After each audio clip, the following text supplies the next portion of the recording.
There is a dark prophecy once engraved by one of the most controversial prophets of the 20th century. A prophecy that no one wants to believe, but no one dares to ignore. The year 2025, that date is approaching, and according to her, it is the year the world will change forever. From the assassination of the US president to the rise of a child with the light of God, from war, natural disasters, to an unprecedented spiritual cataclysm, all are in the series of chilling predictions that Jeane Dixon, the famous American prophetess, announced more than half a century ago. Is 2025 really a fateful turning point for humanity? And if so, what should we prepare for? Join me in the terrifying prophecy of 2025 from a famous prophet, Unsolved Mysteries, where the line between fate and coincidence can make you shiver. In a modest house in Washington, D.C., one woman once claimed she could see the fate of presidents, the rise of world leaders, and even the end of humanity. Her name? Jeane Dixon. She wasn't a typical fortune teller draped in velvet and mysticism. She was invited to the White House, consulted by first ladies and read by millions. But among all her visions, one prophecy stood out. A chilling prediction she claimed would come to pass in 2025. A year she believed would mark the beginning of a spiritual war, with the rise of a dark world leader, possibly the Antichrist. Born in 1904, Jeane Dixon showed signs of clairvoyance at an early age.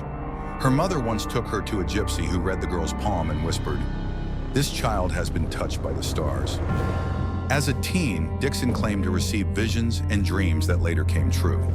But what truly rocketed her into the public eye was her prediction of President John F. Kennedy's assassination.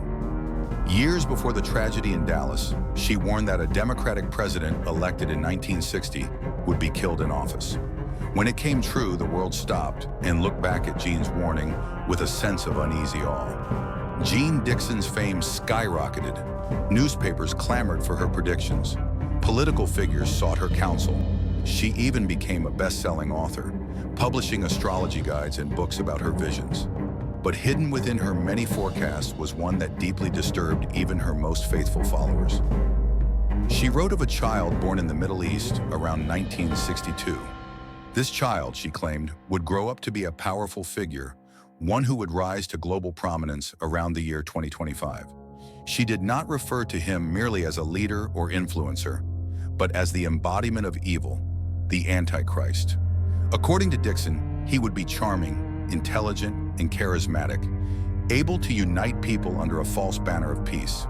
But beneath the surface, he would usher in a time of spiritual decay, war, and global unrest.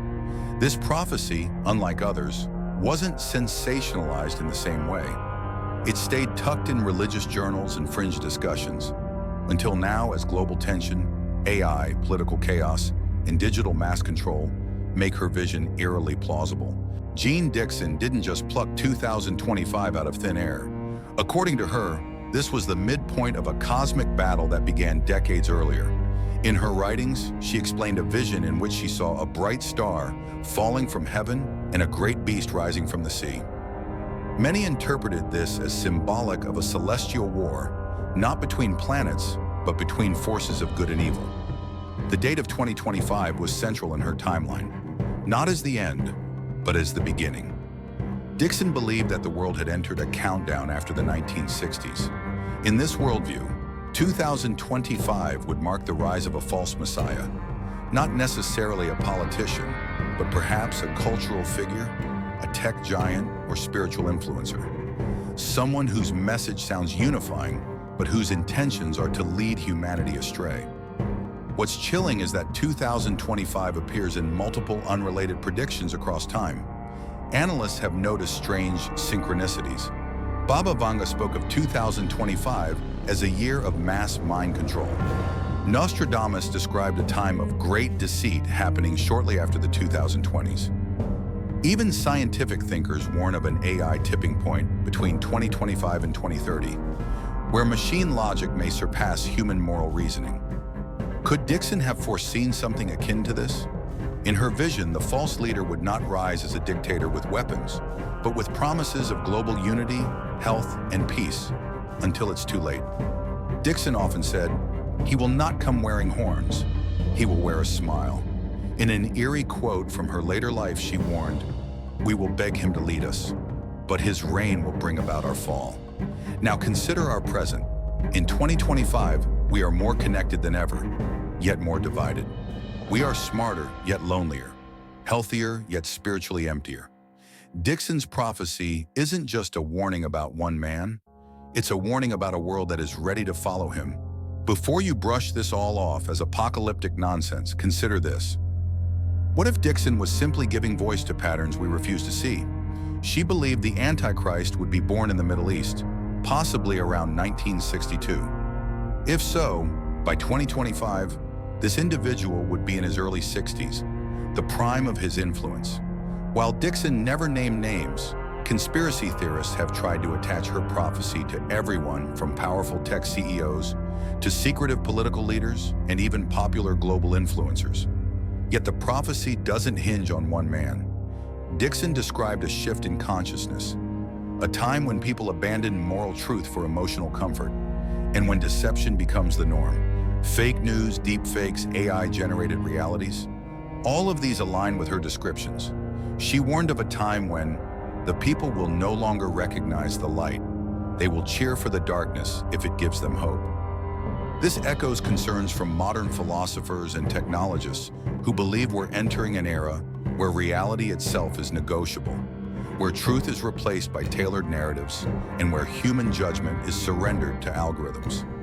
And perhaps that is the true Antichrist, not a man, but a system, a digital empire that promises utopia but demands your soul in return, one that slowly rewires how we think, believe, and act.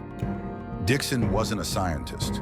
She didn't have access to quantum data models or AI projections, but she did have an eerie ability to see what might come. And if her prophecy is even partly true, then 2025 isn't just a year, it's a mirror. A moment when humanity must choose who to follow and what to believe. Whether you believe in prophecy or not, one truth stands. Human history is obsessed with predicting the end, and Jeane Dixon isn't alone. Her warnings eerily echo those of Nostradamus, who wrote, "In the year of 2 times 20 and 5, a great leader shall rise."